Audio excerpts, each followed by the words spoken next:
Quadric के बाद लगा लो यार अब जो।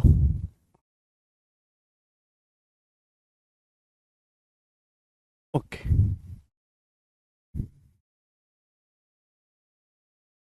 सवाल नंबर है आपके सामने बच्चों 9। डबल एलिगेशन हम पढ़ रहे हैं मेरे प्यारे भाई। डबल एलिगेशन, ठीक है ना। कल आपने दिए जलाए अपने घर में। हाँ जी, ये सब पानी कर देना यार।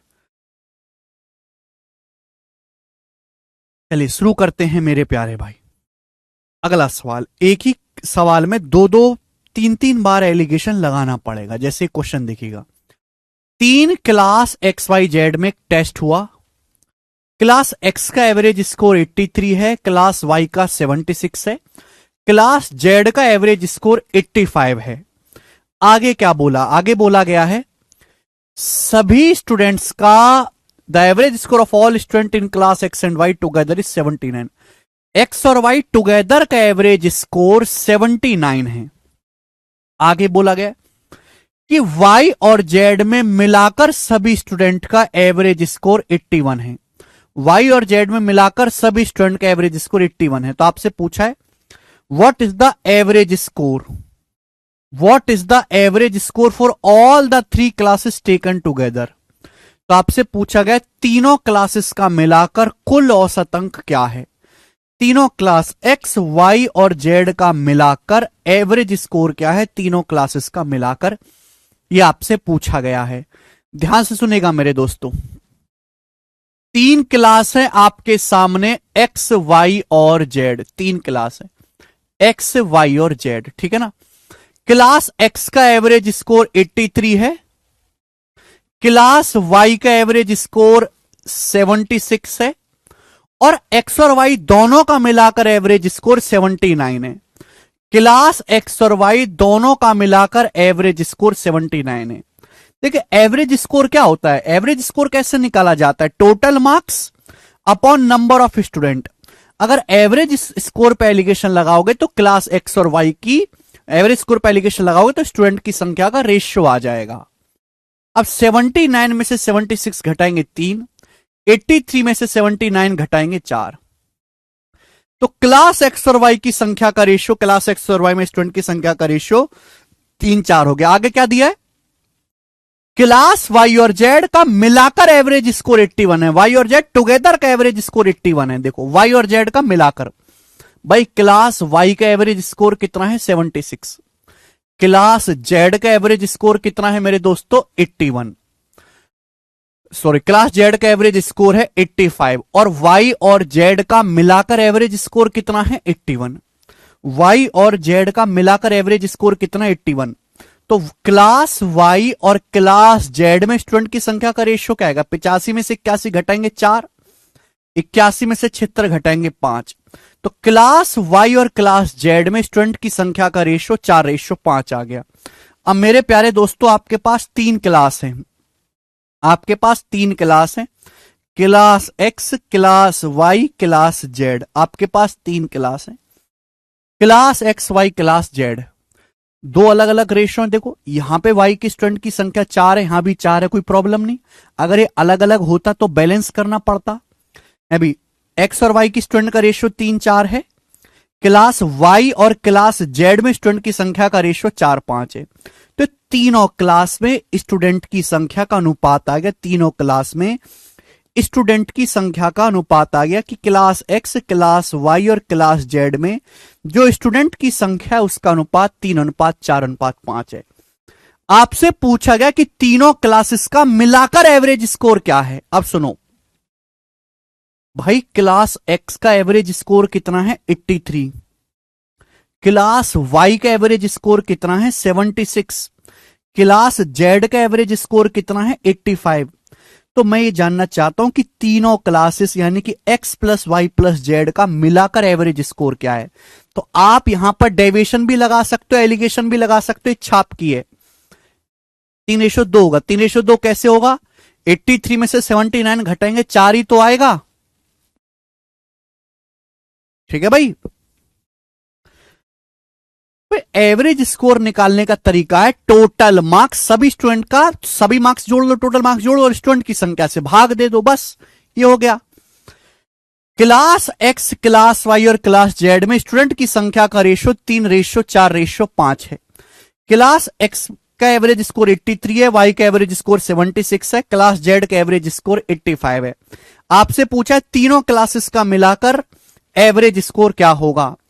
आप डेविएशन भी लगा सकते हैं, एलिगेशन भी लगा सकते हैं, इच्छा आपकी है। मैंने आपको डेविएशन सिखाया है।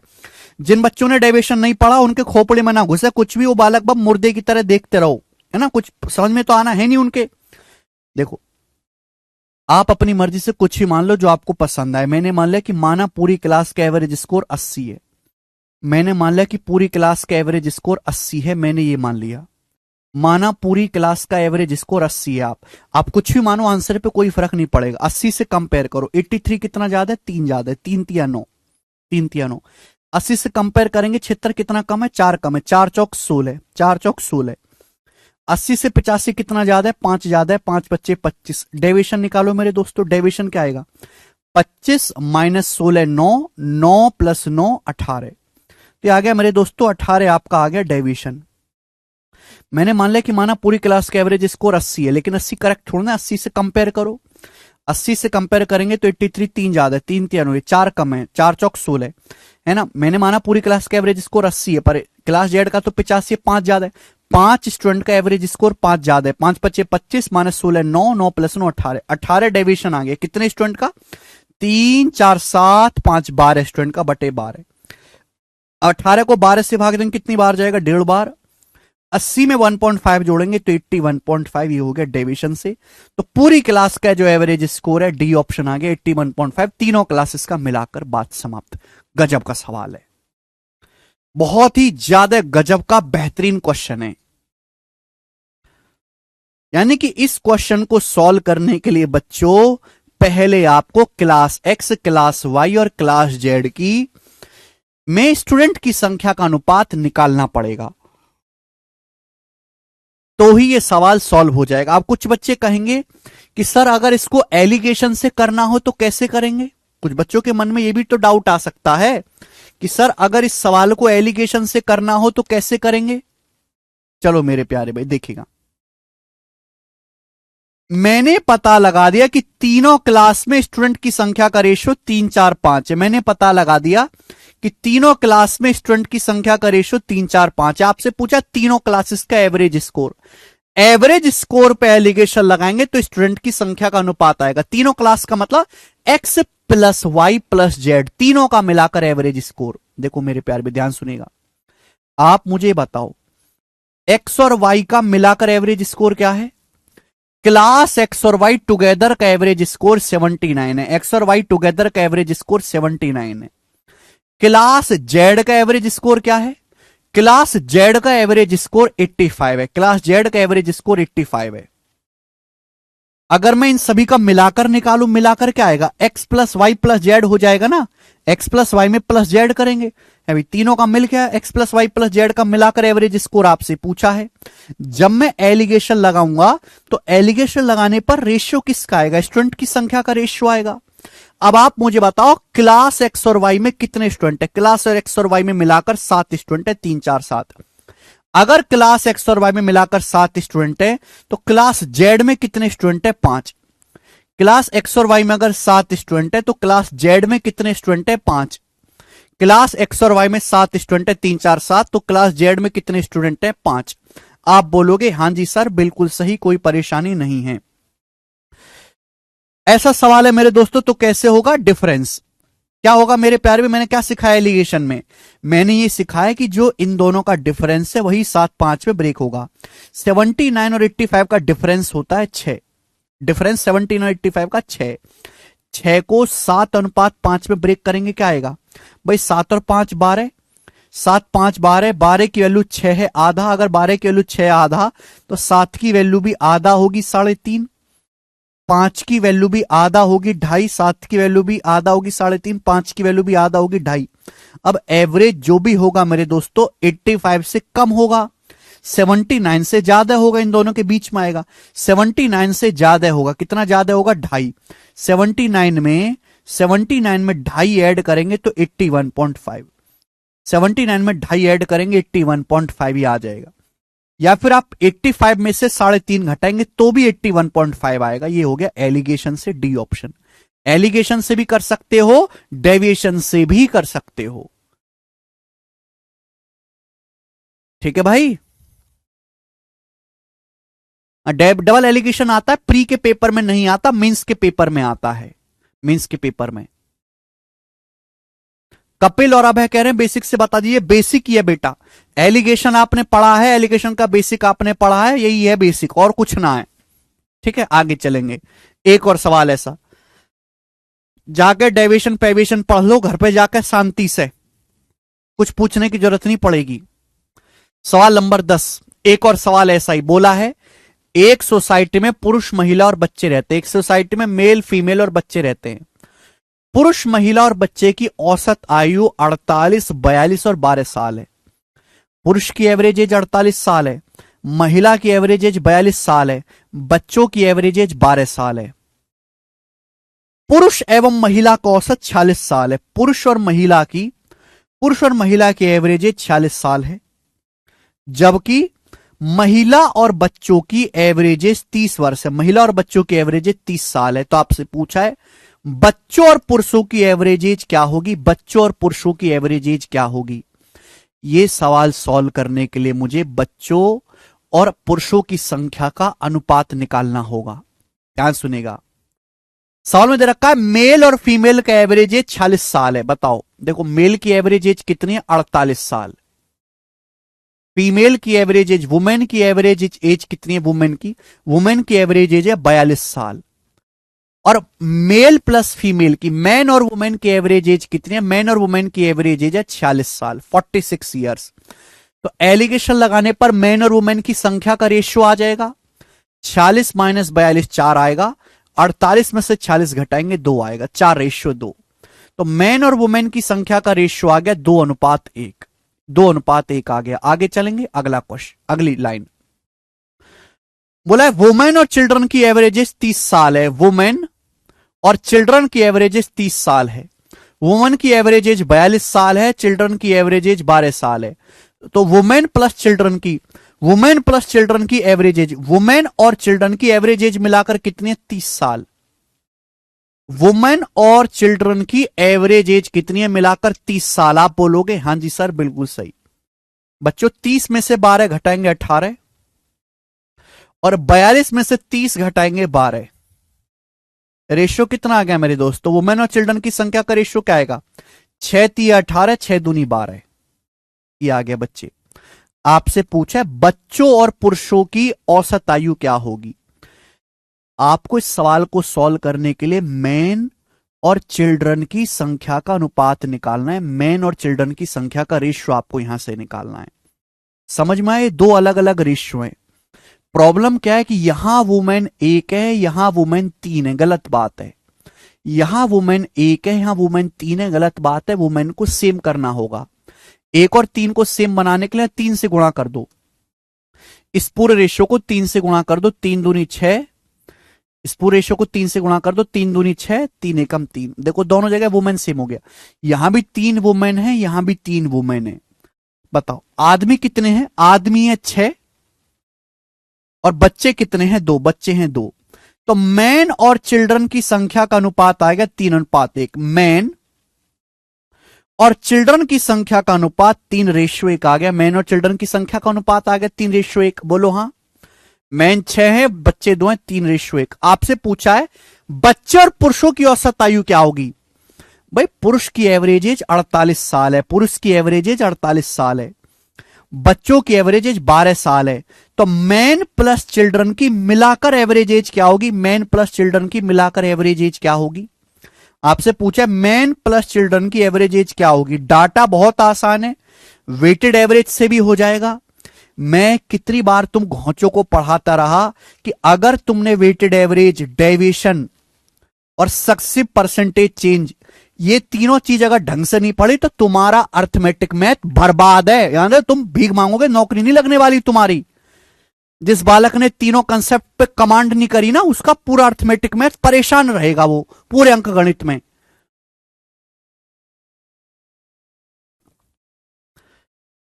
डाटा बहुत आसान है, डेविएशन की जरूरत नहीं, वेटेड एवरेज से जल्दी हो जाएगा भाई। 3 आदमी है, आदमी है 3, एवरेज एज है 48, तो टोटल कितना आ जाएगा? 3 आदमियों की टोटल एज क्या आएगी? 48 थी 144। एक बच्चा है, एक बच्चे की एवरेज एज है 12 साल, तो टोटल हो जाएगा 12। टोटल मैन प्लस चिल्ड्रन है कितना? 3 1 4, 144 प्लस 12 156, 156 बटे 4 39 साल। तो 39 साल मैन प्लस चिल्ड्रन की मिलाकर एवरेज एज है। सी ऑप्शन आंसर है, सी 39 ईयर्स।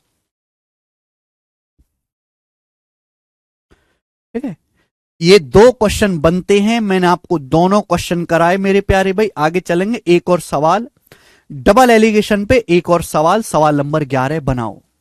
नेक्स्ट क्वेश्चन जबरदस्त सवाल है आपके सामने, जबरदस्त बनाए।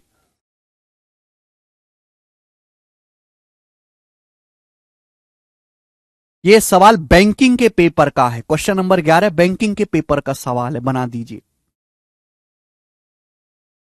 एक पार्टी में पुरुष महिला और बच्चे हैं, एक पार्टी में पुरुष महिला और बच्चे हैं। बच्चों और पुरुषों की संख्या का अनुपात 14:48 है। ठीक है, बच्चों और पुरुषों की संख्या का अनुपात 14:48 है। 60% महिलाएं और 20% बच्चों के पास स्मार्टफोन है, और दोनों को मिलाकर 46% महिलाओं और बच्चों के पास स्मार्टफोन है। ये लाइन इंपॉर्टेंट है। दोनों को मिलाकर 46% महिलाएं और बच्चे ऐसे हैं जिनके पास स्मार्टफोन है। यानी कि मेरे दोस्तों, यहीं से मुझे पता चल गया कि एलिगेशन लग जाएगा। यहां पर सवाल में बोला एक पार्टी में पुरुष भी हैं, महिलाएं भी हैं, बच्चे भी हैं। चिल्ड्रन और मेल की संख्या का रेशियो 14:48 है। 2 से कट रहा है 7:24। चिल्ड्रन और मैन की संख्या का अनुपात 7:24 है। आगे क्या बोला गया है? ढंग से पढ़ेगा, ढंग से बोला गया है कि 60% महिलाओं के पास स्मार्टफोन है, 60% महिलाओं के पास स्मार्टफोन है। 20% बच्चों के पास स्मार्टफोन है, 20% बच्चों के पास स्मार्टफोन है। और महिला और बच्चे, वुमेन और चिल्ड्रन को एक साथ खड़ा कर दिया। ओवरऑल 46%, अच्छा सॉरी वुमेन है 60% वुमेन के पास स्मार्टफोन है, 20% बच्चों के पास स्मार्टफोन है। और वुमेन प्लस चिल्ड्रन ओवरऑल मिलाकर 46% लोगों के पास स्मार्टफोन है। जहां बीच में प्लस का साइन आता है वहां लग जाएगा एलिगेशन। आप बोलोगे हां जी सर। महिला और बच्चों को अगर एक साथ खड़ा कर दूंगा तो 46% महिला प्लस बच्चे ऐसे जिनके पास स्मार्टफोन है। एलिगेशन लगाने पर वुमेन और चिल्ड्रन की संख्या का रेशियो आ जाएगा। आप बोलोगे हां जी सर आ जाएगा। 46 में से 20 घटाएंगे 26, और 60 में से 46 घटाएंगे 14, ये आ जाएगा। अब ये किससे कट गया? 2 से कट गया। 2 से 26 13 बार, 2 से 14 कट गया 7 बार। 7:13 आगे। आप बोलोगे हां जी सर बिल्कुल सही, कोई प्रॉब्लम नहीं है। इसका मतलब क्या हुआ मेरे प्यारे भाई? इसका मतलब यह हुआ कि अगर चिल्ड्रन 7 हैं, अगर बच्चे 7 हैं तो औरत 13 हैं। अगर चिल्ड्रन 7 है तो औरत कितनी है? 13। औरत है 13। ये वुमेन, चिल्ड्रन और मैन की संख्या का अनुपात आ गया। पार्टी में वुमेन, चिल्ड्रन और मैन की संख्या का अनुपात। अगर बच्चे 7 है, सी मतलब चिल्ड्रन, बच्चे 7 है तो औरत कितनी है? 13। बच्चे 7 है तो औरत है 13, आदमी है 24। वुमेन, चिल्ड्रन और मैन की संख्या का अनुपात आ गया। अब आगे देखो, आगे का सवाल बहुत खतरनाक है यहां से जी। पार्टी में कुल 70% लोगों के पास स्मार्टफोन है पार्टी में। तो आपसे पूछा गया स्मार्टफोन के बिना और स्मार्टफोन के साथ पुरुषों की संख्या का अनुपात ज्ञात कीजिए। बेटे कुल का मतलब क्या होता है? कुल का मतलब होता है man plus women plus children तीनों को मिलाकर। पार्टी में man plus women plus children तीनों को मिलाकर 70% लोगों के पास स्मार्टफोन है। पूछा स्मार्टफोन के बिना और स्मार्टफोन के साथ पुरुषों की संख्या का अनुपात ज्ञात कीजिए। बात को गौर से सुनो। ये बात बताओ, वुमेन प्लस चिल्ड्रन में कितने लोगों के पास स्मार्टफोन है? वुमेन प्लस चिल्ड्रन में 40% लोगों के पास स्मार्टफोन है। वुमेन प्लस चिल्ड्रन में 46% लोगों के पास स्मार्टफोन है। वुमेन प्लस चिल्ड्रन में 46% लोगों के पास स्मार्टफोन है। आप मुझे बताओ आदमियों में कितने परसेंट के पास स्मार्टफोन है, जल्दी से बताओ। आदमियों में, मेल में कितने परसेंट लोग ऐसे जिनके पास स्मार्टफोन है? जबकि कुल मिलाकर, कुल ही तो आ जाएगा भाई, women plus children plus man जोड़ूंगा। अगर मैं women plus children plus male male male जोड़ूंगा तो कुल 70% लोगों के पास पार्टी में स्मार्टफोन है। पार्टी में वुमेन प्लस चिल्ड्रन 46% लोग, 46% के पास स्मार्टफोन है। मुझे नहीं पता आदमी में कितने परसेंट के पास स्मार्टफोन है, लेकिन कुल मिलाकर वुमेन प्लस चिल्ड्रन और मेल मिलाकर 70% लोगों के पास स्मार्टफोन है। जब मैं एलिगेशन लगाऊंगा तो रेशियो किसका आएगा? लोगों की संख्या का। भाई वुमेन प्लस चिल्ड्रन कितनी है? वुमेन प्लस चिल्ड्रन है 13 7 20। वुमेन प्लस चिल्ड्रन है मेरे दोस्तों 20। और मेल कितने मेरे दोस्तों? 24। मेल है 24। आप बोलोगे हाँ जी सर बिल्कुल सही 24। वुमेन प्लस चिल्ड्रन कितना है? 13 7 20। मेल कितने मेरे दोस्तों? 24। ये आएगा वुमेन प्लस चिल्ड्रन। देखो अगर वुमेन प्लस चिल्ड्रन 13 7 20 है तो आदमी 24 है। एलिगेशन लगा के बता नहीं सकते कितने परसेंट मेल के पास स्मार्टफोन है। 70 में से 46 घटाएंगे क्या आएगा? 70 में से 46 घटाएंगे 24 आएगा। 24 की वैल्यू अगर 24% है तो 20 की वैल्यू 20% है। 70 और 40 का डिफरेंस 24 है। 24 की वैल्यू 24% है, 20 की वैल्यू 20% है। अब देखो अगर यहां 70% से कम है 46, तो यहां 70% से ज्यादा होगा। कितना ज्यादा होगा? अगर यहां 70% से कम है तो 70% से ज्यादा होगा। कितना ज्यादा होगा? 20 ज्यादा। 70 से 20 ज्यादा कितना आ गया? 90%। 70 से 20 ज्यादा कितना आ गया बच्चों? 90%। यानी कि पार्टी में टोटल 90% पुरुषों के पास स्मार्टफोन है। पार्टी में 90% पुरुष ऐसे हैं जिनके पास स्मार्टफोन है। तो 10%, 100 में से 90 घटाओ, 10% पुरुष ऐसे हैं जिनके पास स्मार्टफोन नहीं है, गरीब है मेरी तरह। 10% पुरुष ऐसे हैं जिनके पास स्मार्टफोन नहीं है। पूछा क्या है? स्मार्टफोन के बिना और स्मार्टफोन के साथ पुरुषों की संख्या। स्मार्टफोन के बिना 10% है, स्मार्टफोन वाले 90% पुरुष हैं। इनका रेशियो पूछा, रेशियो आएगा 1:9। ये सवाल का आंसर था डी ऑप्शन, 1:9। गजब का सवाल। 7:24 कहां से आया? उर्वशी सवाल में दिया हुआ है बेटे, इस सवाल में दिया हुआ है। बच्चों और पुरुषों की संख्या का अनुपात 14:48 है। 14:48 को 2 से काट लिया, 7:24 दिया हुआ है। उर्वशी क्वेश्चन को ढंग से पढ़ लो, बहुत अच्छा सवाल है। ये तीनों सवाल क्लासिकल क्वेश्चन है डबल एलिगेशन के। कहीं भी पढ़ लीजिए, इतने अच्छे क्वेश्चन का कंपाइलेशन नहीं मिलेगा आपको सीक्वेंस में, कहीं भी पढ़ लीजिए। अगर आपको ये तीनों सवाल समझ में आए तो कमेंट में यस लिखिए। मैंने 20 मिनट लेके 3 सवाल समझाए आपको, 20 मिनट लेके, क्योंकि डबल एलिगेशन के बढ़िया सवाल हैं। ठीक है, आगे चलेंगे। अगला टाइप, एक ही क्वेश्चन कराऊंगा इस टाइप का, बनाओ। सवाल नंबर 12, अगला टाइप बनाएं।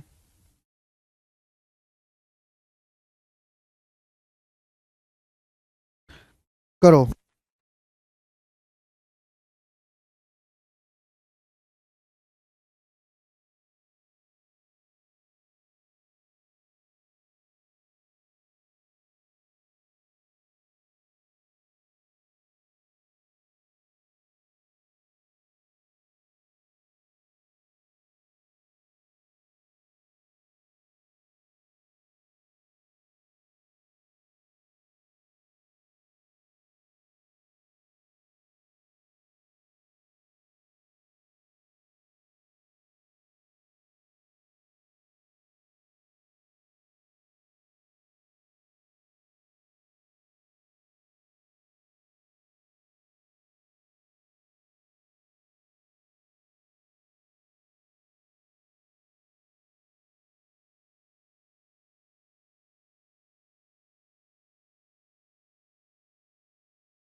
बहुत अच्छा सवाल है, गजब का क्वेश्चन। बोला है किसी बॉक्स में 25 पैसे और 50 पैसे के दो प्रकार के सिक्के हैं। बॉक्स में कुल धन 36 रुपए है। सिक्कों की कुल संख्या 90 है। बॉक्स में कुल 90 सिक्के हैं। बोला है यदि सिक्कों की संख्या को आपस में बदल दिया जाए, अगर सिक्कों की संख्या आपस में बदल दें तो अब कुल कितना धन होगा बैग में। बैग में अब कुल कितना धन हो जाएगा। बहुत बहुत अच्छा, जबरदस्त सवाल। देखो, एक बैग में 25 पैसे और 50 पैसे के कुछ सिक्के, मुझे नहीं पता सिक्के कितने हैं, मुझे नहीं पता मेरे दोस्तों कितने कितने सिक्के हैं। हाँ, 25 पैसे और 50 पैसे के दो टाइप के सिक्के हैं। देखो, सिक्के तो सिक्के होते हैं। अगर उस पर हमने लिख दिया 25 पैसा तो 25 पैसे का है, हमने लिख दिया 50 पैसा तो सिक्के की कीमत 50 पैसा है। तो ये जो 25 पैसे का सिक्का है इसकी कीमत है 25 पैसा पर कॉइन। जो 50 पैसे का सिक्का है उसकी कीमत है 50 पैसा पर कॉइन। अच्छा, बैग में कुल 36 रुपए हैं। 36 रुपए का मतलब क्या होता है? 3600 पैसे। एक रुपए में 100 पैसे होते हैं। बैग में कुल 3600 पैसे हैं। अच्छा, बैग में कुल सिक्के 90 हैं। बैग में सिक्कों की कुल संख्या 90 है। बैग में कुल 90 सिक्के हैं। बैग में 3600 पैसे हैं। तो ओवरऑल एक सिक्के की कीमत क्या है? 40 पैसा पर कॉइन। अगर मैं सभी सिक्कों की मिलाकर कीमत की बात करूं तो ओवरऑल एक सिक्के की जो कीमत है वो 40 पैसा पर कॉइन है। अगर हमारे पास 90 सिक्के हैं और उनकी टोटल वैल्यू 3600 पैसे है या 3600 रुपए है, तो सिक्के की जो कीमत होगी पर सिक्के की वो 40 पैसे है। मैं यहां पे 25 पैसा पर कॉइन एलिगेशन लगाऊंगा तो कॉइन्स की संख्या का अनुपात आ जाएगा मेरे दोस्तों। एलिगेशन लगाने पर 50 में से 40 घटाएंगे 10 और 40 में से 25 घटाएंगे मेरे दोस्तों 15। तो ये आ गया मेरे दोस्तों 10:15। ये 5 से कट गया 2:3, 2:3 आ गया मेरे प्यारे भाई। इसका मतलब मैं ये कह सकता हूं कि बैग में 50 पैसे और 25 पैसों की संख्या का जो अनुपात है 2:3 है। बैग में 50 पैसे और 25 पैसों की संख्या का जो अनुपात है 2:3 है। अगला लाइन उससे भी खास है। बोला अगर सिक्कों की संख्या को आपस में बदल दिया जाए तो अब बैग में कितने पैसे होंगे। मैंने एलिगेशन लगा के यह पता लगा लिया कि बैग में 25 पैसे और 50 पैसों के सिक्कों की संख्या का अनुपात क्या है। मैंने पता लगा लिया कि बैग में 25 पैसे और 50 पैसों की सिक्कों की संख्या का अनुपात क्या है? 2:3। अगर मैं सिक्कों की संख्या को आपस में पलट दूंगा, 2:3 को आपस में पलट दूंगा तो क्या हो जाएगा? 3:2। 25 पैसे और 50 पैसों के सिक्कों की संख्या को अगर मैं आपस में बदल दूंगा मेरे प्यारे भाई, तो सिक्कों की संख्या का अनुपात कितना है मेरे दोस्तों? 3:2। आप बोलोगे हाँ जी सर ये हो जाएगा। आपसे पूछा है 2:3 को पलट दोगे 3:2। बैग में अब कितने पैसे होंगे बताओ। अगर 25 पैसे के 3 सिक्के हैं तो कीमत क्या होगी? 75 पैसा। 75 पैसा। 50 पैसे के दो सिक्के कीमत क्या होगी? 1 रुपया। 1 रुपया। टोटल कीमत हो जाएगी मेरे दोस्तों 1.75। टोटल कीमत हो जाएगी 1.75। अच्छा मेरे प्यारे भाई, यहां पे टोटल सिक्के हैं कितने? 90 है। टोटल सिक्के तो 3 और 2 5 वही रहेंगे ना, 90 है। टोटल सिक्के तो 90 ही रहेंगे। 5 की वैल्यू 90 है 18 गुना। 5 की वैल्यू अगर 90 18 गुना तो 1.75 की वैल्यू भी 18 गुना होगी मेरे दोस्तों। 18 गुना यानी कि 36 से मेरे दोस्तों 4.5 कम आएगा, 31.5 रुपए। 31.5 रुपए बैग में है और यही सवाल का आंसर है। सी ऑप्शन, बात को समझें। ऑप्शन नंबर सी, जबरदस्त सवाल।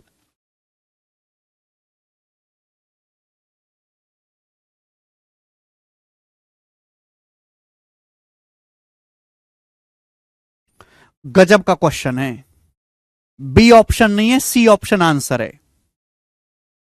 ठीक, एक क्वेश्चन करवाना तो इस टाइप का मैंने करवा दिया। अब यहां से अगला टाइप आएगा, सवाल नंबर 13। अगला टाइप, अगला टाइप करेंगे एलॉय वाला। बनाओ एलॉय वाला, जल्दी से करो।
बढ़िया सवाल है आपके सामने।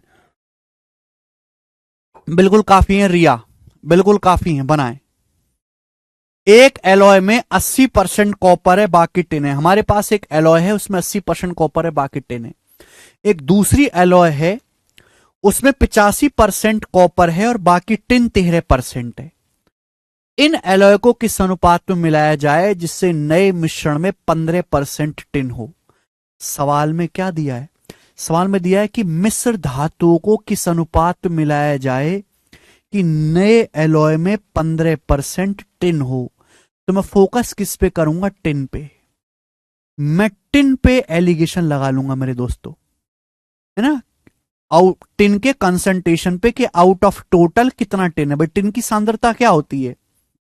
आउट ऑफ टोटल कितना टिन है। हमारे पास दो एलॉय हैं।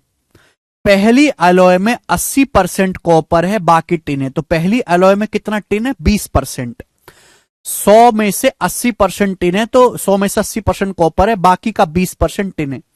दूसरी एलॉय में 85% कॉपर है और टिन है 13%। दूसरी एलॉय में 85% कॉपर है और 13% टिन है। बोला है दोनों एलॉय को किस अनुपात में मिलाया जाए, दोनों एलॉय को किस अनुपात में मिलाया जाए एक ऐसा मिश्रण तैयार हो जिसमें 15% टिन हो। तो बताओ किस अनुपात में मिलाना पड़ेगा? जबरदस्त है।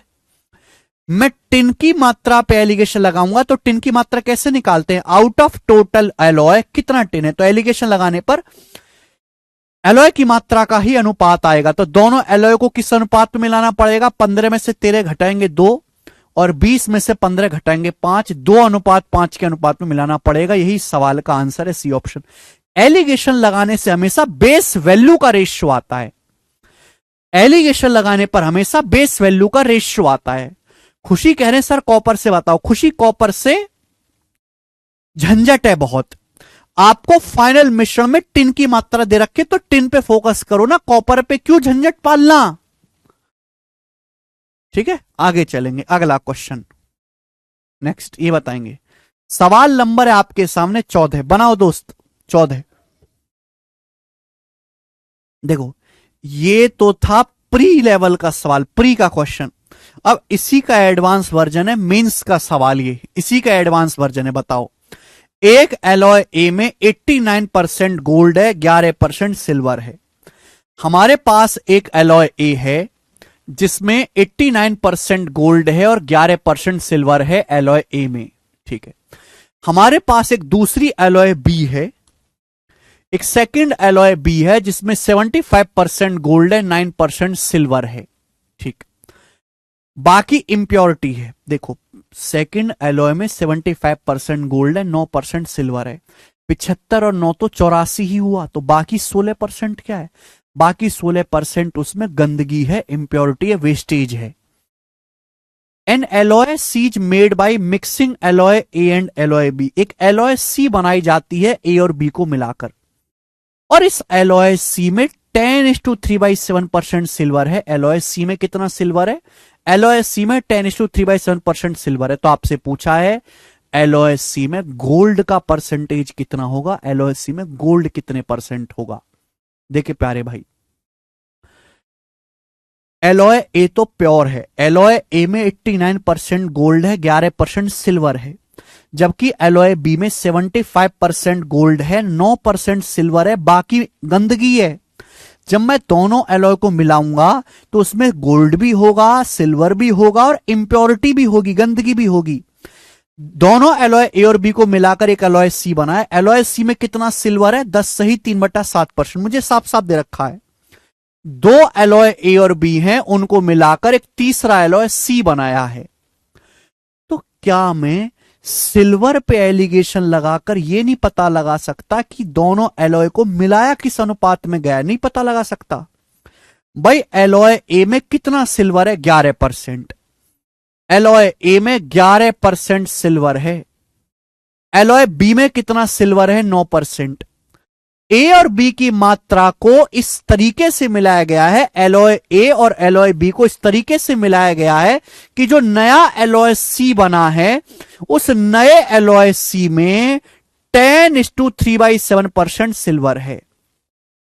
ए और बी को मिलाकर एक नया एलॉय सी बना है और इस एलॉय सी में कितना सिल्वर है 10:3/7%। एलिगेशन लगा के यह पता लग जाएगा कि एलॉय ए और एलॉय बी को किस अनुपात में मिलाया गया है। घटाओ, 10 सही 3/7 में से 9 घटाएंगे तो 1:3/7। अब 11 में से 10 सही 3/7 घटाएंगे तो कितना आएगा 4/7। 4/7 है ना रेशियो। क्या आएगा मेरे दोस्तों 7 एकम 7 3 10 10/7 हो गया मेरे प्यारे भी 10/7। 7 से 7 कट गया, 10 से 4 मेरे दोस्तों 2 बार कट गया, 10 से जी 10 4 2 बार कट गया, 2 पंजे 10 2 दूनी 4। यानी कि प्यारे बच्चों मुझे यह पता लग गया कि एलॉय ए और एलॉय बी को 5:2 के अनुपात में मिलाया गया है। यहां से एलिगेशन लगाकर मैंने यह पता लगा लिया कि एलॉय ए और एलॉय बी को 5:2 के अनुपात में मिलाया गया है। अब मुझे इसकी कोई जरूरत नहीं है, मैंने सिल्वर पे एलिगेशन लगा के यह पता लगा दिया कि एलॉय ए और एलॉय बी को 5:2 के अनुपात में मिलाया गया। पूछा क्या, बोला यह है कि जब हमने दोनों एलॉय ए और एलॉय बी को मिलाया तो जो मिश्रण बना उस मिश्रण में गोल्ड कितना परसेंटेज होगा। अब चाहे आप यहां पर डेविएशन से कर लो चाहे एलिगेशन से कर लो, दोनों से ही हो जाएगा। भाई एलॉय ए में कितना गोल्ड है, एलॉय ए में 89% गोल्ड है, 89%। एलॉय बी में कितना गोल्ड है, एलॉय बी में 75% गोल्ड है। मैंने इन दोनों को मिलाया है, किस अनुपात में, ए और बी को 5:2 के अनुपात में मिलाया है। तो जो मिश्रण बना है उस मिश्रण में कितना गोल्ड होगा, मिश्रण में गोल्ड की मात्रा कितनी होगी, यही तो आपसे पूछा गया, जवाब दीजिएगा बच्चों। 89% को क्या लिखोगे आप, 89% को आप लिख सकते हो 75% प्लस 14%। 89 को आप 75 प्लस 14% लिख सकते हो। डेविएशन से बता दे रहा हूं, देखो 75% गोल्ड यहां भी है, 75% गोल्ड यहां भी है, तो 75% तो रहेगा ही रहेगा। 75% गोल्ड यहां भी है, 75% यहां भी, 75% तो रहेगा रहेगा। एक्स्ट्रा कितना है, यहां 5 का 14% एक्स्ट्रा है, प्लस 5 का 14% एक्स्ट्रा, ये जो भी एक्स्ट्रा है सभी में बढ़ जाएगा, टोटल में बढ़ जाएगा, इक्वल इक्वल। टोटल कितना है, ए और बी मिलाकर कितना है, 5 और 2 7/7। 7 दूनी 14, 2 पंजे 10, 75 में 10 जोड़ेंगे 85%। यानी कि एलॉय सी में 85% कहां गया, बी ऑप्शन 85% गोल्ड है, ये आंसर है बी। बहुत अच्छा सवाल, गजब का क्वेश्चन। 2 बार आपसे मेहनत करवा दी एग्जामिनर ने, 2 बार। ये सवाल बैंकिंग के पेपर का पूछा हुआ है, बैंकिंग में ये सवाल बहुत ज्यादा आया है। हालांकि ये सवाल अभी तक एसएससी में नहीं आया, पर मेरा विश्वास है कि सवाल इतना अच्छा और इतना प्यारा है कि एसएससी में बहुत जल्दी कभी ना कभी जरूर पूछा जाएगा। ठीक है, तो देखो मैंने आपको दोनों टाइप कराया है, प्री वाला भी और मेंस वाला भी। अभी खत्म नहीं हुआ कहानी, आगे चलेंगे। इसी पर अलग अलग जो है रूपों में सवाल आते हैं। सवाल करेंगे, सवाल नंबर 16 बनाएं।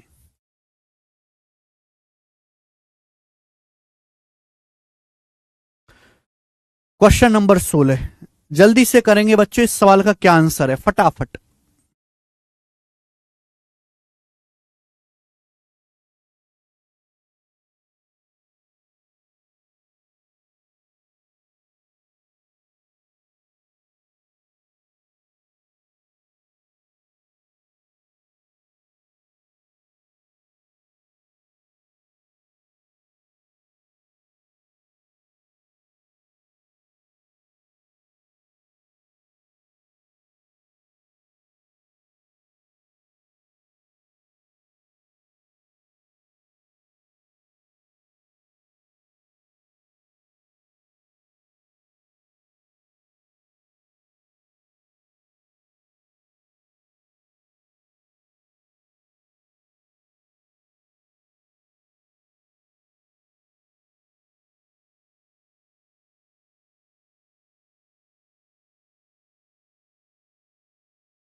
हुआ?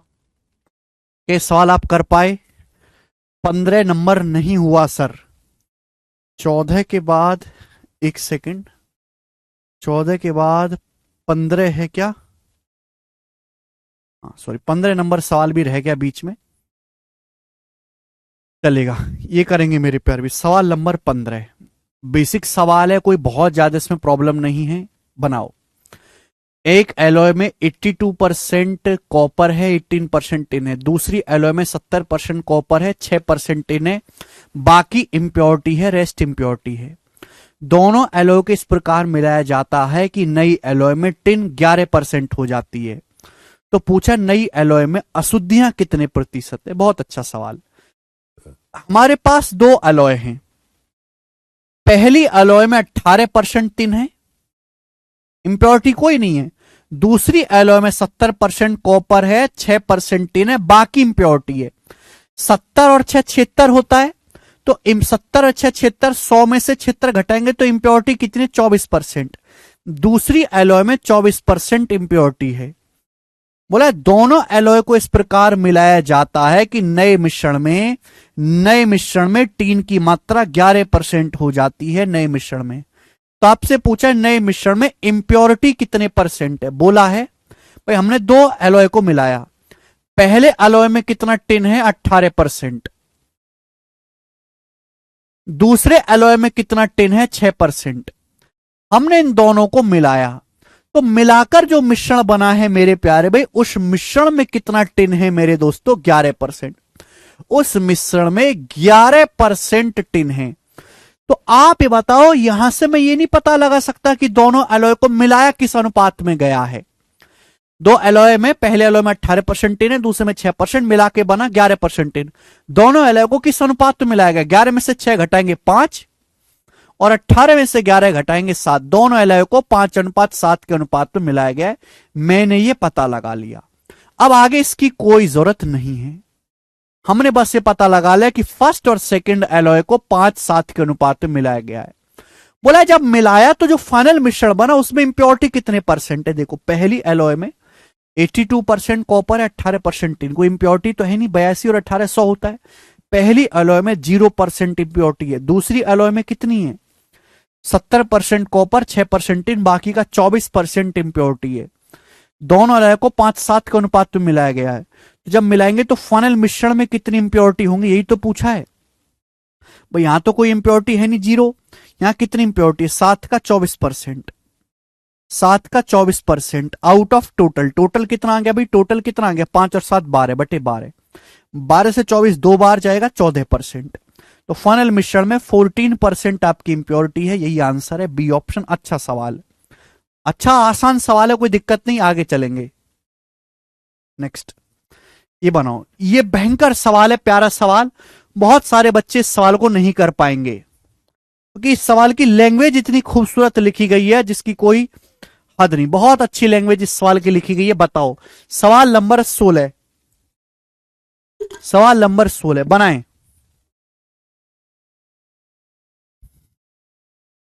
बोला है brass is an alloy of copper and zinc.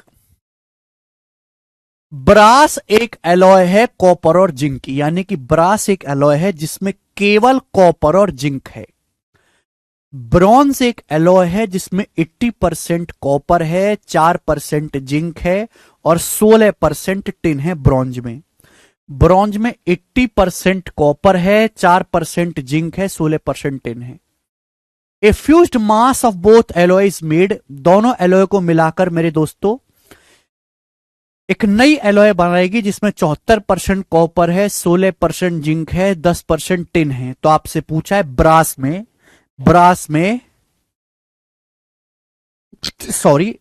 में कॉपर और जिंक का अनुपात क्या होगा ब्रास में। उल्टा सवाल है ये, उल्टा रिवर्स एलिगेशन का। सुनिए, हमारे पास बच्चों दो एलॉय हैं, ब्रास और ब्रॉन्ज। सुनते रहिएगा मेरे प्यारे भाई।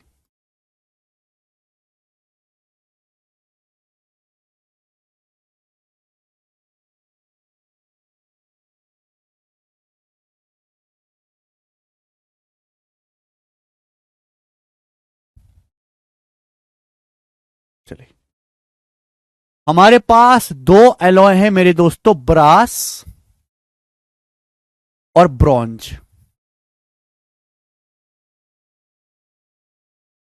ठीक, पीतल और कांस्य, दो एलॉय है, ब्रास और ब्रॉन्ज।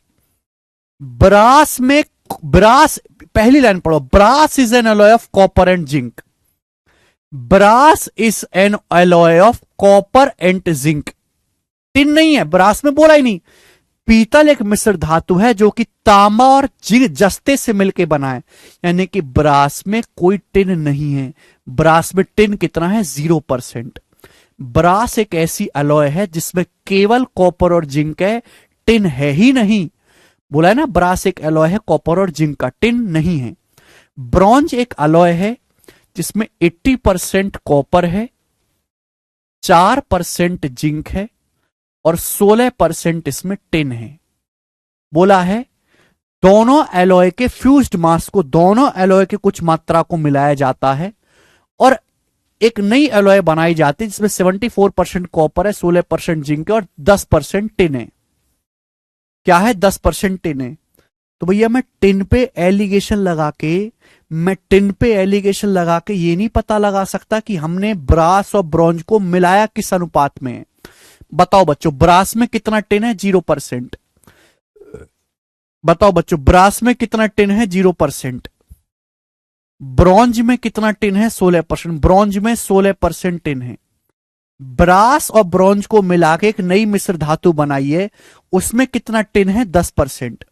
ब्रास और ब्रॉन्ज को मिलाकर एक नई मिश्र धातु बनाई, उसमें कितना टिन है? 10%। तो आप मुझे बताओ, ब्रास और ब्रॉन्ज को किस अनुपात में मिलाया होगा? तो आप कहोगे 16 - 10 6, और 10 में से 0 घटाएंगे 10, 6:10।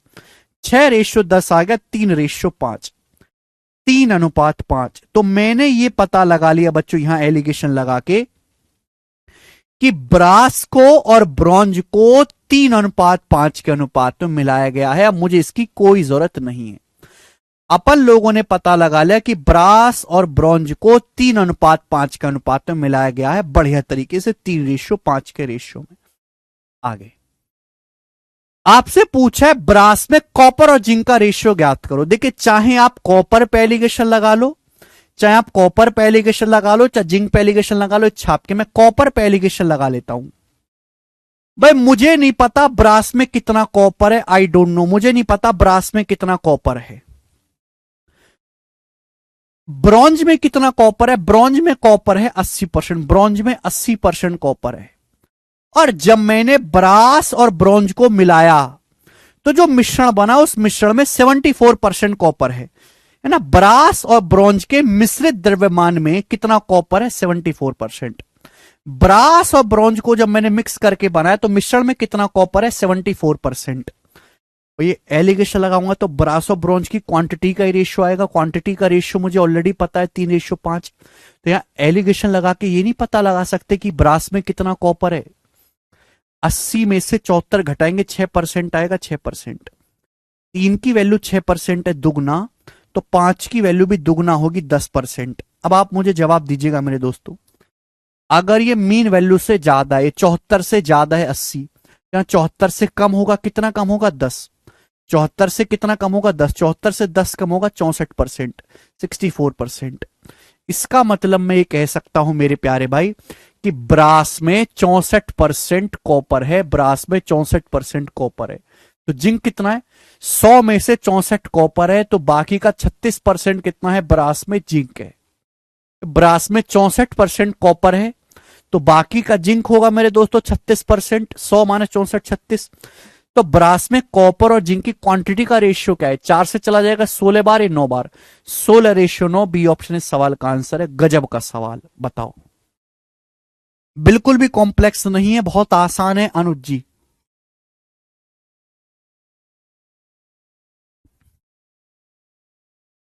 गजब का क्वेश्चन, ठीक है ना। देखो, मैक्सिमम लेवल तक मैंने आपको पढ़ा रहा हूं। ये देखो, प्री का मरा हुआ सवाल, ये प्री का सवाल है। प्री में ऐसा ही सवाल आएगा, लेकिन प्री की इज्जत है ही नहीं।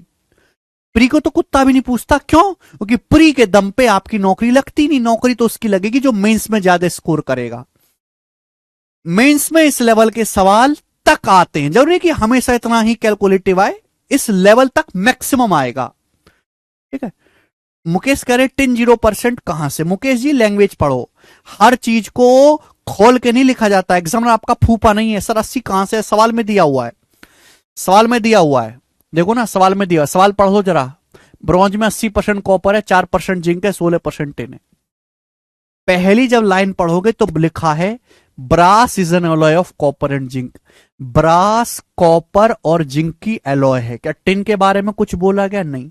जब टिन के बारे में कुछ नहीं बोला गया, इसका मतलब ब्रास में टिन है ही नहीं, ब्रास में टिन 0% है।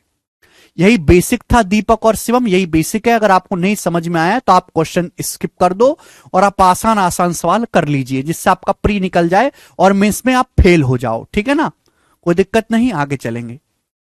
नेक्स्ट, आप लोगों की बुद्धि अगर प्री लेवल तक पढ़ने की ही है तो आप वही पढ़ो, इनको छोड़ दो। सवाल नंबर 17, अगला सवाल, नेक्स्ट क्वेश्चन बनाएं। नेक्स्ट क्वेश्चन आपके सामने, एक और सवाल इस टाइप का आपको करवाऊंगा, फिर अगला टाइप आएगा। यही बेसिक था बेटा, इसको समझने के लिए बुद्धि चाहिए, कमजोर आदमियों के सवाल नहीं है। कमजोर आदमी ऐसे ऐसे सवाल करके खुश रहो, ठीक है ना। वैसे भी कहीं और मास्टर से पढ़ते तो केवल यही करवाता, या ये भी ना करवाता, छोड़ देता। ठीक है भैया, तो इसको करके खुश रहो, आप प्री निकल जाएगा आपका, मेंस में फेल हो जाना। ठीक है भैया। सवाल नंबर 17, खोपड़ी में ना है दम और मेंस निकालेंगे हम।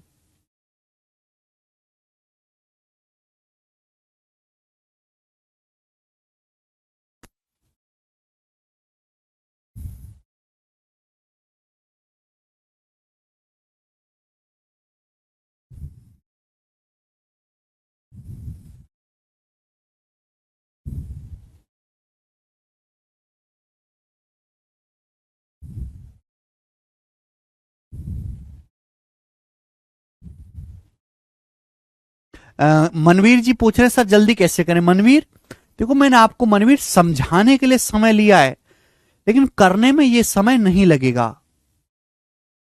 करने में मुश्किल से मेरे दोस्तों 40-50 सेकंड लगेगा इस सवाल को।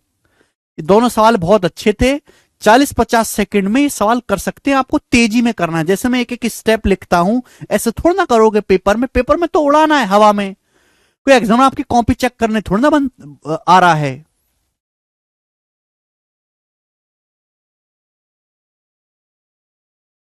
ठीक है, एक और सवाल करेंगे फिर टाइप चेंज करेंगे। बताओ जल्दी से अगला सवाल।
बताएं।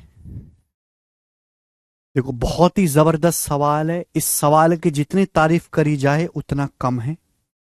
सवाल की लैंग्वेज ही आधे बच्चे नहीं पकड़ पाएंगे तो उनका खेल यहीं खत्म हो जाएगा, सॉल्व करना तो दूर की बात है। ठीक है ना? जो बच्चे सवाल की लैंग्वेज पकड़ पाएंगे वो सॉल्व करें। दो एलॉय सोने और चांदी से मिलकर बनी हैं, जिनका कुल भार यहां पे लिखेंगे, जिनका कुल भार 20 किलोग्राम है। दोनों एलॉय का मिलाकर, दो एलॉय गोल्ड और सिल्वर से मिली है और उनका एक साथ मिलाकर दोनों एलॉय का कुल मिलाकर वजन 20 किलोग्राम है। One lump contain 75% gold and 31.25 ग्राम पर केजी सिल्वर। पहली मिश्र धातु में 75% गोल्ड है और 31.25 ग्राम पर किलोग्राम सिल्वर है, यानी कि पहली एलॉय के हर 1 किलोग्राम में 31.25 ग्राम सिल्वर है। हमारे पास दो एलॉय है, फर्स्ट और सेकंड। इन दोनों एलॉय का टोटल मिलाकर जो वजन है 20 किलोग्राम है, गोल्ड और सिल्वर से मिलकर बनी है। पहली एलॉय में 75% गोल्ड है और 31.25 ग्राम पर केजी सिल्वर है, यानी कि पहली एलॉय के हर 1 किलो के वजन में 31.25 ग्राम सिल्वर है। एक दूसरी एलॉय है जिसमें 85% गोल्ड है और 30 ग्राम पर केजी सिल्वर है, यानी कि दूसरी एलॉय के हर 1 किलो में 30 ग्राम सिल्वर है। The total quantity of silver in two lumps is 617.5 gram. दोनों एलॉय में मिलाकर सिल्वर की जो टोटल क्वांटिटी है, दोनों मिश्र धातु में सिल्वर की जो कुल मात्रा है वो 617.5 ग्राम है। आपसे पूछा गया है कि अगर दोनों लंप को पिघलाया जाता है फिर मिलाकर एक बनाया जाता है, तो आपसे पूछा उसमें गोल्ड का परसेंटेज, नई एलॉय में गोल्ड का परसेंटेज क्या होगा। बहुत जबरदस्त सवाल है। अगर आपको एक क्वेश्चन सॉल्व करना है तो पहले आपको यह पता लगाना पड़ेगा कि दोनों एलॉय को मिलाया किस अनुपात में गया है। उसके लिए आप एलिगेशन लगाओगे किस पे? सिल्वर पे। सिल्वर पे एलिगेशन लगाओगे। भाई पहली एलॉय में कितना सिल्वर है? पहली एलॉय में 31.25 ग्राम पर केजी सिल्वर है। पहली एलॉय के हर 1 किलो में 31.25 ग्राम सिल्वर है। दूसरी एलॉय में कितना सिल्वर है? 30 ग्राम पर केजी। दूसरी एलॉय के 1 किलो में 30 ग्राम सिल्वर है। जब इन दोनों को मिलाया जाता है मेरे प्यारे भाई, टोटल क्वांटिटी जो है सिल्वर की दोनों एलॉय में मिलाकर 617.5 ग्राम है। अभी तो टोटल क्वांटिटी है सिल्वर की मिलाकर दोनों एलॉय में 617.5 ग्राम है। अच्छा, दोनों जो एलॉय की टोटल क्वांटिटी क्या है? दोनों एलॉय की टोटल क्वांटिटी 20 किलोग्राम है। दोनों एलॉय की कुल मात्रा 20 किलोग्राम है। उस 20 किलोग्राम में सिल्वर कितना है? 617.5 ग्राम। तो आप मुझे बताओ, जब मैं दोनों एलॉय को मिलाता हूं, दोनों एलॉय की कुल वजन 20 किलोग्राम है और 20 किलोग्राम के कुल वजन में सिल्वर कितना है? 617.5 ग्राम। यानी कि दोनों एलॉय को मिलाकर 617.5 बटे 20 ग्राम पर केजी सिल्वर है। ये आ गया कि नहीं आ गया? भाई दोनों एलॉय का टोटल वजन मिलाकर 20 किलोग्राम है, दोनों एलॉय का कुल मिला भार 20 किलोग्राम है और उस 20 किलोग्राम में सिल्वर कितना है? 617.5 ग्राम। तो यानी कि दोनों एलॉय में सिल्वर की क्वांटिटी कितनी है? 617.5 बटे 20। एलिगेशन लगाओगे तो आ जाएगा मेरे दोस्तों, एलिगेशन लगाओगे तो आ जाएगा दोनों एलॉय को किस अनुपात में मिलाया गया। अब यहां पे बटे 20 है, बटे 20। पूरे डाटा को 20 से गुणा कर दो, या 20 से गुणा करेंगे 31.25 में 20 से गुणा करेंगे तो 625 हो जाएगा। अभी 30 में गुणा करेंगे 20 से 600 हो जाएगा। 600 घटा दीजिएगा, 617.5 में से 600 घटाएंगे 17.5। 625 में से 617.5 घटाएंगे 7.5। 7.5। आप बताओ दोनों एलॉय फर्स्ट और सेकंड को किस अनुपात में मिलाया गया? किससे जाएगा? 25 से। 25 सत्ते 175, 25 तिया 75, 7:3। दोनों एलॉय को 7:3 के अनुपात में मिलाया गया है। फर्स्ट और सेकंड एलॉय को 7:3 के अनुपात में मिलाया गया। पूछा यह गया है कि दोनों एलॉय को मिलाकर गोल्ड का परसेंटेज कितना है। तो पहली वाली एलॉय में कितना गोल्ड है? पहली वाली एलॉय में 75% गोल्ड है, 75% गोल्ड। दूसरी एलॉय में 85% गोल्ड है। 7:3 का अनुपात में मिलाया गया है। तो फाइनल मिश्रण में कितना गोल्ड होगा? वैसे भी आंसर जो आएगा घटिया ऑप्शन है, आंसर 75-85 के बीच में आएगा। 75-85 के बीच में ना ये है, ना ये है, ना ये है। एक ही ऑप्शन ऐसा है जो 75-85 के बीच में, यही आंसर होना चाहिए था। इस सवाल को सॉल्व तक करने की जरूरत नहीं है, ठीक है ना। करना चाहते हैं, पहली एलो में 75% है, दूसरे में 85। 85 को ब्रेक करके ऐसे लिख सकते हो 75% प्लस 10%। बोलो हाँ। देखो 75% गोल्ड यहां भी है, 75% यहां भी, 75% तो होगा ही होगा। एक्स्ट्रा क्या है? एक्स्ट्रा कितना है? 3 का 10% एक्स्ट्रा है, 30%। ये जो भी एक्स्ट्रा इसे सभी में डिवाइड कर देंगे, सभी का मतलब 7 3 10, 10 में डिवाइड कर देंगे। 10 3 30, 75 में 3 जोड़ेंगे 78। 78% इस सवाल का आंसर है सी ऑप्शन 78, ठीक है ना। बेसिक फिरोज में पढ़ा चुका हूं, तुमने पढ़ा ही नहीं है बेसिक। सवाल खत्म, आगे चलेंगे। अगला क्वेश्चन, पहले बेसिक पढ़ के आओ तभी सवाल समझना। नेक्स्ट,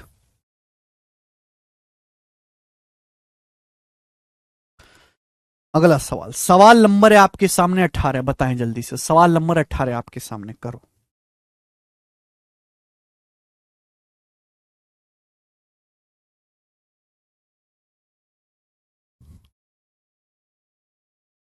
नहीं मनीष, ऐसा नहीं है।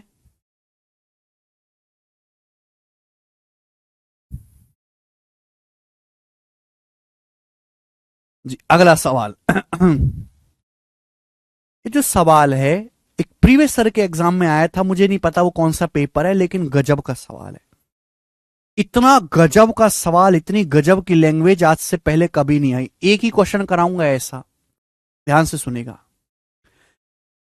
एक सुनार को 6 किलो गोल्ड और 1 किलो सिल्वर की एक मूर्ति बनाने का ऑर्डर मिला। एक सुनार को ऑर्डर दिया कि भाई साहब 6 किलो सिल्वर और 1 किलो चांदी की मूर्ति बनानी, यानी कि टोटल मूर्ति कितने किलो की बनानी है? 7 किलो की। टोटल मूर्ति बनानी है 7 किलो की, 6 किलो सोना लगाना, 1 किलो चांदी। सुनार है बेईमान, सुनार है बेईमान। बेईमान सुनार कुछ सोना निकालकर उसकी जगह चांदी का इस्तेमाल करके मूर्ति बनाता है। यानी कि बेईमान मूर्ति बनानी है 7 किलो की, इसमें 6 किलो लगाना है गोल्ड, 1 किलो लगाना है सिल्वर। मूर्ति है 7 किलो की। सुनार ने क्या करा कि गोल्ड थोड़ा सा कम करके उसकी जगह चांदी लगा दी, कुछ सिल्वर गोल्ड कम करके उसकी जगह जो है चांदी मिला के मूर्ति बना दी। और जिस आदमी ने, जिस राजा ने मूर्ति बनाने का ऑर्डर दिया, उसके पास एक टेक्नोलॉजी है। क्या टेक्नोलॉजी है उसके पास? राजा के पास एक टेक्नोलॉजी है कि अगर मूर्ति को पानी के अंदर तोला जाए ना, अगर गोल्ड और सिल्वर की मूर्ति को हम पानी के अंदर अगर वेट करेंगे ना, पानी के अंदर अगर सोने और चांदी की मूर्ति को पानी के अंदर तोला जाएगा तो सोने का वजन 4% कम हो जाता है और चांदी का वजन 2% कम हो जाता है। अगर हम सिल्वर और गोल्ड की मूर्ति को, ये जो मूर्ति है इसको पानी के अंदर अगर तोले ना, पानी के अंदर डाल दो मूर्ति को और पानी के अंदर अगर हम उसको वेट करेंगे तो गोल्ड जो है, गोल्ड का वजन 4% कम आएगा, सिल्वर का वजन 2% कम आएगा। जब हम मूर्ति को पानी के अंदर तोलते हैं, जब मूर्ति को पानी के अंदर डुबोते हैं तो मूर्ति का वजन 6.75 किलोग्राम आया, मूर्ति का वजन। तो आप ये बताओ सुनार ने कितने किलो सोना चुराया? टेक्नोलॉजी बड़ी गजब की है, देखो इस टेक्नोलॉजी से कर लेंगे। भाई मूर्ति को बनाने में गोल्ड और सिल्वर लगा है, जब मूर्ति को पानी के अंदर डाल के तोलते हैं तो सोने का वजन, गोल्ड 4% कम हो जाता है, गोल्ड 4% कम हो जाता है, गोल्ड का वजन। सिल्वर का वजन 2% कम हो जाता है। जब उन्हें पूरी मूर्ति को पानी के अंदर डाला तो पूरी मूर्ति है 7 किलो की। 7 किलो की मूर्ति का वजन 6.75 किलोग्राम आया। कितना कम आया? 7 से 6.75 किलोग्राम कितना कम है? 0.25 किलोग्राम कम आया, परसेंटेज में इंटू 100%। दो जीरो से दशमलव कट जाएगा। तो पूरी मूर्ति का वजन कितना कम आया मेरे दोस्तों? पूरी मूर्ति का वजन 25/7% कम हो गया, पूरी मूर्ति का वजन। बात समझ में आ गई? आप बोलोगे सर चौखी समझ में आई है। 7 किलो में से मेरे दोस्तों, 7 किलो की मूर्ति है, पानी के अंदर कितना वेट आया? 6.75 किलोग्राम। कितना कम है? 7 से 6.75, 0.25 किलोग्राम कम है, परसेंटेज में 200%। तो पूरी मूर्ति यानी कि गोल्ड प्लस सिल्वर की मिलाकर पानी के अंदर कितना वेट कम आया? 25/7 पर। चल जा, 25/7%। एलिगेशन लगाने पर गोल्ड और सिल्वर की क्वांटिटी का रेशियो आ जाएगा, ये बटे 7 है। पूरे डाटा को 7 से गुणा कर देते हैं, ये हो जाएगा 7 चौक 28। या 7 से गुणा कर देंगे बच्चों, कितना हो जाएगा? 7 दूनी 14। तो एलिगेशन लगाने पर गोल्ड और सिल्वर की क्वांटिटी का रेशियो आ जाएगा बच्चों, जवाब दीजिएगा। 25 में से 14 घटाएंगे 11, और 28 में से 25 घटाएंगे 3। तो गोल्ड और सिल्वर की क्वांटिटी का रेशियो आ गया बेटे 11:3। आप बोलोगे हाँ जी सर बिल्कुल सही। टोटल गोल्ड प्लस सिल्वर का वजन कितना है? 11, 3, 14 है। जबकि टोटल मूर्ति बनी कितनी की? 7 किलो की। 14 की वैल्यू 7 किलो है, आधा। तो 11 गोल्ड कितना लगाया? 11, 11 की वैल्यू भी आधा होगी, 5.5 किलो। यानी कि सुनार ने 5.5 किलो सोना लगाया है, 5.5 किलोग्राम गोल्ड लगाया है सुनार ने। सुनार को गोल्ड कितना लगाना था? 6 किलो। सुनार को 6 किलो गोल्ड इस्तेमाल करना था। सुनार ने गोल्ड कितना लगाया है? 5.5 किलो। सुनार ने कितना गोल्ड चुरा लिया? आधा किलो। आधा किलो गोल्ड कम लगाया, आधा किलो गोल्ड चुरा लिया, ये आंसर है। 25/7 में 7 कैसे लिखा हुआ है घोंचू? 6 kilo gold, 1 kilo silver, total मूर्ति का वजन 7 किलो नहीं हो गया? 6 और 1 7।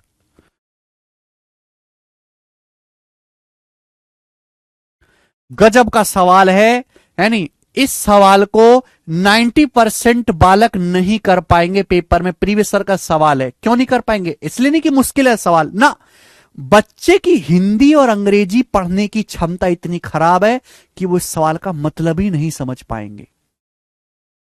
0.25 कहां से आ मधु? जब मैं बोलता हूं तो तुम सुनती नहीं हो क्या ढंग से? हैं? वजन कम है तो माइनस क्यों नहीं लिया? देखो माइनस लोगे तीनों जगह तो तीनों जगह माइनस आएगा, उससे फर्क क्या पड़ेगा? कोई फर्क नहीं पड़ेगा आनंद जी। तो इस मूर्ति का वजन 7 किलो की थी, मूर्ति 6.75 है। कितना कम है? 7 से 6.75, 0.25 किलोग्राम कम है। छोड़ दीजिए बेटा, आपके बस की नहीं है, छोड़ दो। आसान आसान कर लो तुम, फोके फोके ये छोड़ दो।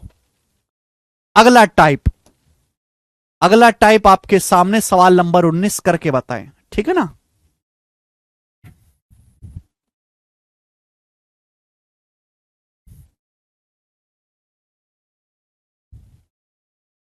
जल्दी बताओ अगला।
बनाए।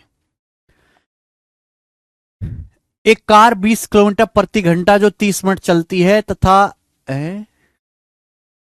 x किलोमीटर प्रति घंटा की चाल से 45 मिनट चलती है। यदि पूरी यात्रा के लिए कार की औसत गति 14 किलोमीटर प्रति घंटा हो तो x का मान बताइए। देखिए मेरे प्यारे भाई, आपसे सवाल में स्पीड पूछा है। बच्चों स्पीड क्या होता है? स्पीड होता है डिस्टेंस बटे टाइम। स्पीड हमेशा समय को बेस मान के निकाली जाती है। अगर आप मेरे दोस्तों स्पीड बराबर डिस्टेंस बटे टाइम, अगर आप स्पीड पे एलिगेशन लगाओगे तो सीधा किसका रेशियो आएगा? टाइम का रेशियो आएगा। हमेशा बेस वैल्यू का रेशियो आता है।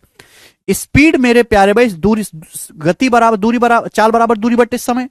स्पीड पे एलिगेशन लगाओगे तो सीधा समय का रेशियो आएगा। देखिए एक कार 20 किलोमीटर प्रति घंटा की चाल से 30 मिनट तक चलती है, 30 मिनट तक।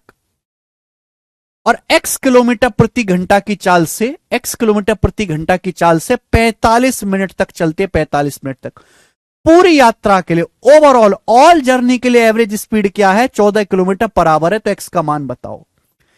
स्पीड पे एलिगेशन लगाएंगे तो समय का अनुपात आएगा। समय का अनुपात क्या है? 15 दूनी 30, 15 तिया 45, 2:3। अब बताओ मेरे प्यारे भाई, x की वैल्यू निकालनी है। बच्चों 20 में से 14 घटाएंगे कितना आएगा? 6। 3 की वैल्यू 6 है, 2 की वैल्यू 4 है।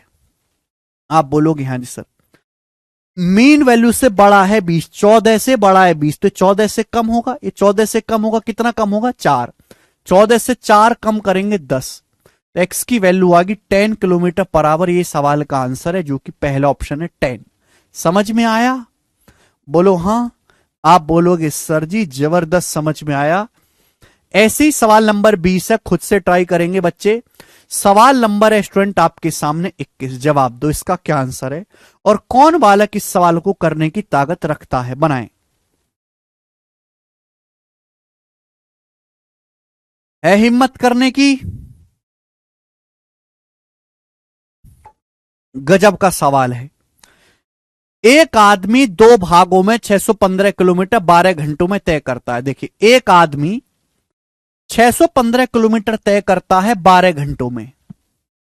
यात्रा के पहले भाग में वो 40 की स्पीड से चलता है, बस द्वारा तय करता है।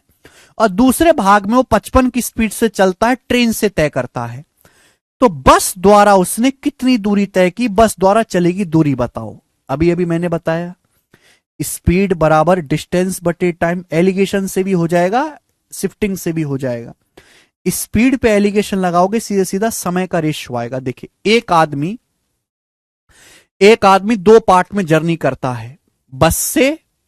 एक आदमी 2 पार्ट में जर्नी करता है, बस से और ट्रेन से। टोटल वो 615 किलोमीटर की यात्रा करता है, टोटल 12 घंटों में। पहले पार्ट में उसने चला है बस से 40 किलोमीटर प्रति घंटा की चाल से। बस से चला है वो 40 किलोमीटर प्रति घंटा की चाल से। यात्रा के दूसरे भाग में वो ट्रेन से गया है, ट्रेन से 55 किलोमीटर प्रति घंटा की चाल से। यात्रा के दूसरे भाग में गया वो ट्रेन से 55 किलोमीटर प्रति घंटा की चाल से। पूरी यात्रा के दौरान एवरेज स्पीड कितना है? पूरी यात्रा के दौरान जो एवरेज स्पीड है मेरे दोस्तों 615 किलोमीटर गया है मेरे दोस्तों 12 घंटे में। 615 किलोमीटर गया 12 घंटे में। तो पूरी यात्रा की एवरेज स्पीड क्या है? 615 किलोमीटर मेरे प्यारे बच्चों 12 घंटे में गया, तो पूरी यात्रा की स्पीड क्या है? 615/12। बोलो हाँ कि ना? आप बोलोगे हाँ जी सर। ये आगे पूरी यात्रा की एवरेज स्पीड। अब देखिए 12 से अगर गुणा कर दूंगा तो कैलकुलेशन कम हो जाएगी। 12 से गुणा करेंगे तो 12 चौक 48, 840। 12 से गुणा करेंगे तो कितना आ जाएगा? 12 पंजे 60, 12 पंजे 60, 660। तो एलिगेशन लगाने पर मुझे बस और ट्रेन में जो समय लगा उस समय का अनुपात आएगा। स्पीड पे एलिगेशन लगाओगे तो बस में और ट्रेन में जो उसने समय दिया उस समय का अनुपात आ जाएगा मेरे प्यारे भाई। 660 में से 615 घटाएंगे कितना आएगा? 45। और 840 में से 615 घटाएंगे कितना आएगा मेरे दोस्तों? तो ये आ जाएगा मेरे प्यारे भाई 40 में से 15 घटाएंगे 25 और 800 में से 600 घटाएंगे 225। 225 बोलो हाँ। रेशियो कितना आ गया मेरे दोस्तों? 1:5। ये रेशियो 1:5 आ गया। बोलो यहां तक किसी बच्चे को कोई परेशानी है?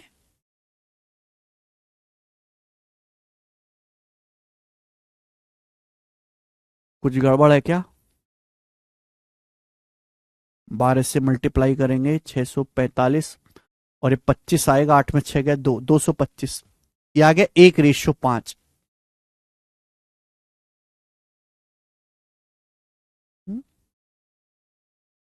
पहले गया वो बस से 40 की स्पीड से, ट्रेन से 55 की स्पीड से, पूरी यात्रा में एवरेज स्पीड है 615/12, 12 से गुणा कर देंगे मेरे दोस्तों, तो 12 चौक 48, सॉरी 480 आएगा।